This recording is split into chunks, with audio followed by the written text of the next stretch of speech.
Γεια σας και πάλι. Στη συνέχεια θα λύσουμε στη σελίδα 107 του σχολικού βιβλίου την άσκηση 3, το πρώτο σκέλος. Να λυθεί εξίσωση χ συν 5 προς χ τετράγωνο μείον 25 ίσον 3 προς χ συν 5.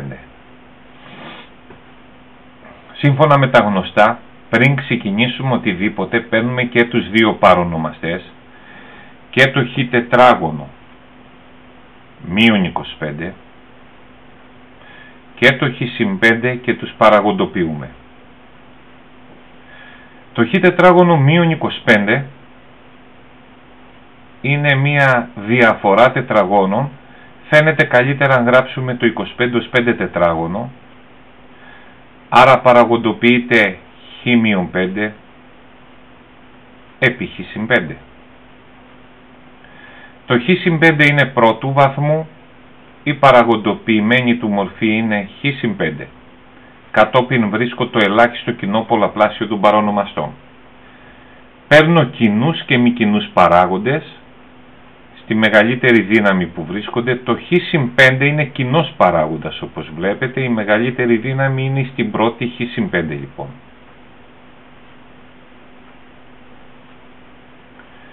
Το χ μείον 5 που είναι στο κόκκινο κυκλάκι, το χ μείον 5 είναι μη κοινός παράγοντας. Η μεγαλύτερη δύναμή του είναι χ πλην 5 στην πρώτη, χ πλην 5. Αυτό είναι το ελάχιστο κοινό πολλαπλάσιο. Κατόπιν ερχόμαστε και παίρνουμε τους περιορισμούς. Λύνουμε την εξίσωση καθένας εκ των παραγόντων του ελαχίστου κοινού πολλαπλασίου ίσο με το 0. Άρα χ ίσον μείον 5 και εδώ χ ίσον 5. Άρα το χ δεν μπορεί να γίνει ούτε μείον 5 ούτε 5. Πρέπει λοιπόν να το εξαιρέσουμε, να τις εξαιρέσουμε αυτές τις τιμές από τις δυνατές τιμές του χ.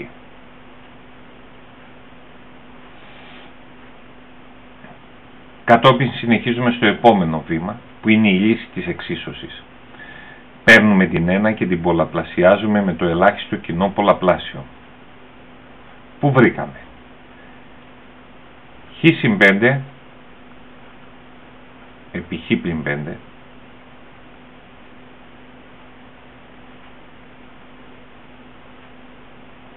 ο παρονομαστής γράφεται ως διαφορά τετραγώνων, το γράφω στην παραγοντοποιημένη μορφή, το έχω βρει εδώ πάνω δεξιά, χ-5 επί χ συν 5, αυτό θα μας βοηθήσει για να κάνουμε ευκολότερη την απλοποίηση.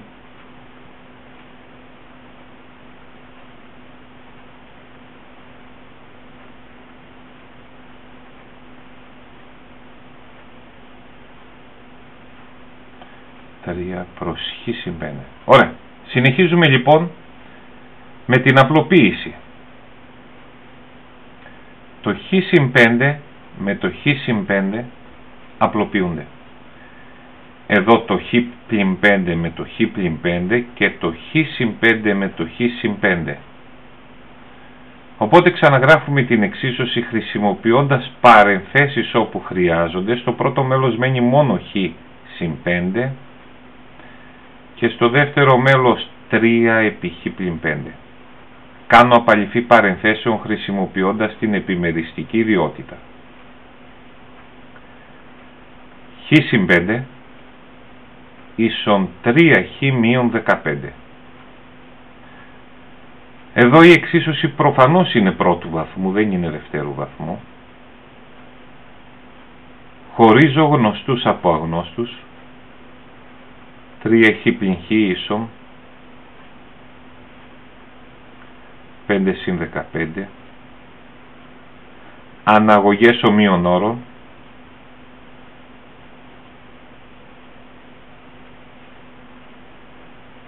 Και διαιρώ με το συντελεστή του αγνώστου. Χ ίσον 20 δεύτερα,